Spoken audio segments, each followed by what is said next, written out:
our channel Jiban Sadhana Bastav.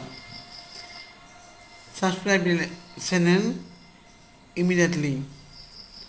So, students, on demands from the students from different parts of the country for entering unit test exam, I would like to proceed with the Amanda poem from class 10. ছাত্ৰ ছাত্ৰীসকল ভিন ভিন অঞ্চলৰ পৰা অহা ছাত্ৰ ছাত্ৰীৰ অনুৰোধ মৰ্মে আগন্তুক প্ৰথম গোট পৰীক্ষাৰ কাৰণে আমাণ্ডা কবিতাটো কিছু স্কুলত সিলেকশ্যন কৰিছে লাগিব সিলেবাছৰ আৰু সেইকাৰণে আজিৰ ভিডিঅ'টোত তোমালোকক আমাণ্ডা কবিতাটো বুজাই দিবলৈ ওলাইছোঁ। আমাণ্ডা কবিতাটো তোমালোকে বাকচত থকা ৰঙা স্ক্ৰিপ্টটোৰ কথাখিনি পঢ়ি চালে কবিতাটো সমুৱা ভাষাত পাবা আৰু ইয়াত কি লিখিছে every child feels that she or he is controlled and instructed not to do one thing or another. You too may feel that your freedom is curtailed. Write down some of the things you want to do on the part your parents or elders do not allow you to do.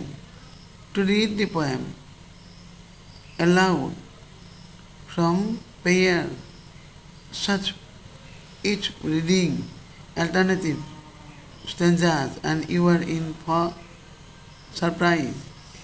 ছাত্ৰ ছাত্ৰীসকল তোমালোকে কেতিয়াবা ভাবা যে অভিভাৱক বা ঘৰৰ মুৰব্বীসকলে বা শিক্ষক শিক্ষয়িত্ৰীসকলে তোমালোকক যি বিচৰা সেই কামটো কৰিব নিদিয়ে, তেতিয়া তোমালোকে হয়তো ভাবা যে আমাৰ পৰা আমাৰ স্বাধীনতা কাঢ়ি লৈ গৈছে। তেতিয়া তোমালোকৰ মনে মনে খং উঠে যে আমি কিয় বিচৰা কামটো কৰিব নোৱাৰোঁ বা ডাঙৰসকলে কৰিব মানা কৰে। এই কবিতাত তেনেকুৱা এটা কথা আলোচনা কৰা হৈছে। আমাণ্ডা নামৰ এজনী ছোৱালী, তাই মনে মনে যি কৰিব বিচাৰে তাইৰ মাকে তাৰ বিপৰীতটো কয়, মানে কৰিব নিদিয়ে। গতিকে আমাণ্ডাই মাকৰ ওপৰত খং কৰে। খং কৰিলেও যিহেতুকে মাক ডাঙৰ, মাকক প্ৰকাশ কৰি দেখা দেখি কৈ তাইৰ খংটো উজাৰি দেখুৱাব নোৱাৰে। কিন্তু তাই মনে মনে কি ভাবে সেই কথাটো এই কবিতাটোৰ সলনি কৰি এল্টাৰনেটিভ ষ্টেঞ্জাত দিছে।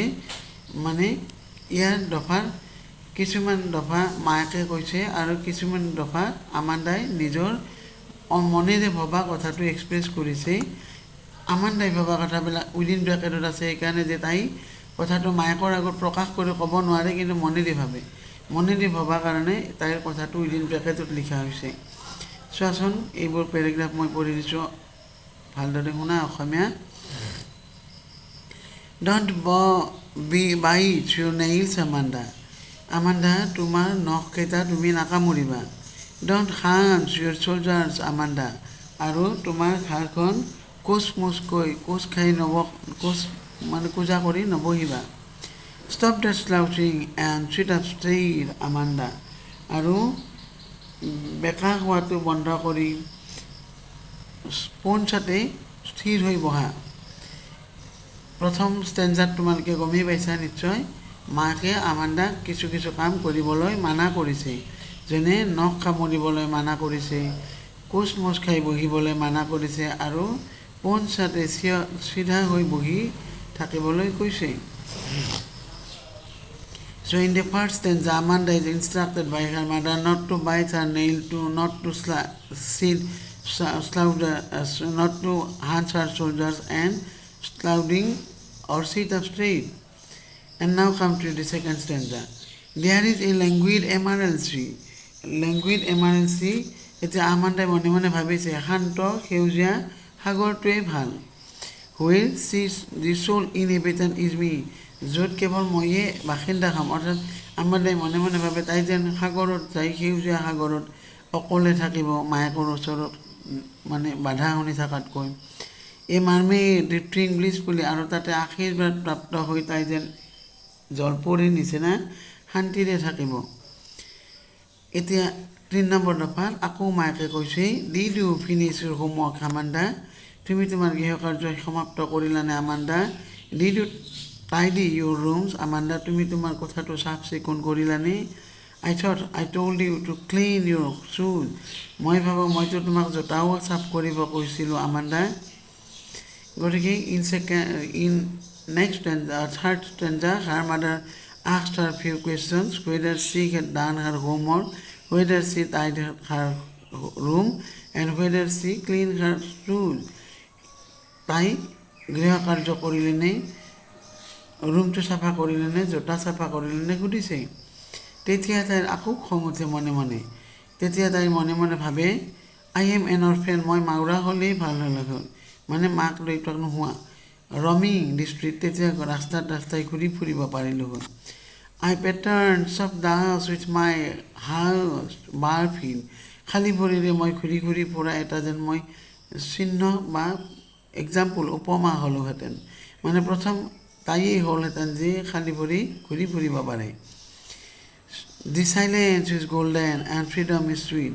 মৌনতা হ'ল সোণালী আৰু স্বাধীনতাটো হ'ল মধুৰ। গতিকে তাই স্বাধীন হ'ব বিচাৰে। তাৰপিছত আকৌ মাকে কৈছে, Don't eat that chocolate, Amanda. Chocolate নাখাবা আমাণ্ডা। Remember your acne. তোমাৰ পঢ়াৰ কথা মনত ৰাখিবা Amanda. Will you please look at me when I am speaking to you, Amanda? মই যেতিয়া তোমাক কিবা কৈ আছোঁ তুমি মোৰ ফালে চাইছানে নাই, সেইবোৰ লক্ষ্য কৰিছানে নাই, এই বুলি মাকে আমাণ্ডাক প্ৰশ্ন কৰিছে। She listened to her mother or stopped taking chocolate because of her acne. I am Rapunzel. এতিয়া আমাণ্ডাই মনে মনে ভাবি, I have not cared. মই ৰেপুঞ্জেল, অৰ্থাৎ মই কপোঞ্জলৰ নিচিনা হ'ব লাগে, যাত কোনো বাধা নাথাকিব, যাৰ কোনো যত্ন নাই। লাইফ ইন টাৱাৰ, মই দুৰ্গৰ ওপৰত থাকিম। ইজ ট্ৰেংকুৱেল এণ্ড ৰিয়েল, আৰু সেই জীৱনে হ'ল শান্ত আৰু আপুৰুগীয়া। I will certainly never let down my bright hair, আৰু মই মোৰ চুলি তাৰি কোনোবা মানুহে বগাই ওপৰলৈ উঠিব বুলি কোনোদিনে কাহানো তললৈ মেলি নিদিওঁ। Stop that slouching at once, Amanda. Amanda, তোমাৰ এই অসন্তুষ্টি হৈ থকা বন্ধ কৰা। মাকে কৈছে, You are always so moody, তুমি সদায় মুডি হৈ থকা, অৰ্থাৎ তুমি খঙাল হৈ থকা। Amanda, anyone would think that I nag at you, Amanda. আৰু মানুহে ভাবিব মই তোমাক সদায় কি কামবিলাকৰ বাধাই দি থাকোঁ। নেগ মানে বাধা দিয়া, প্ৰহিবিটেড। চ' এই কবিতাটো লিখিছিল Robin Klein. This poem has been written by Robin Klein. It is important question. ছাত্ৰ ছাত্ৰীসকল, আজিৰ ভিডিঅ'টোত তোমালোকক আমাণ্ডা কবিতাটো অসমীয়াত বুজাই দিলোঁ। প্ৰতিটো শাৰী অসমীয়াত কৈছোঁ আৰু ইয়াৰ মাজে মাজে দৰকাৰী শব্দ অৰ্থবিলাক ভাঙি দিছোঁ। তোমালোকে নিশ্চয় এইবোৰ পঢ়িবা আৰু নিজে নিজে অনুবাদ কৰিবলৈ চেষ্টা কৰিবা। ইয়াৰ যিকেইটা এক্সাৰচাইজত দিছে এই ৱৰ্ড মিনিং, সেইকেইটা চাবা। এইকেইটা কেতিয়াবা আহে।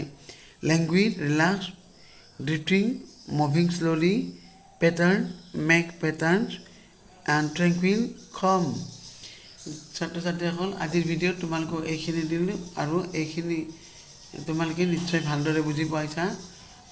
সদায় এনেকৈ ভিডিঅ'বিলাক চাবা আৰু বুজিবলৈ যত্ন কৰিবা। চেনেলটো ছাবস্ক্ৰাইব কৰিবলৈ নাপাহৰিবা, তেতিয়া তোমালোকক বুজাই উৎসাহ লাগে আৰু ভাল হ'ব। ধন্যবাদ।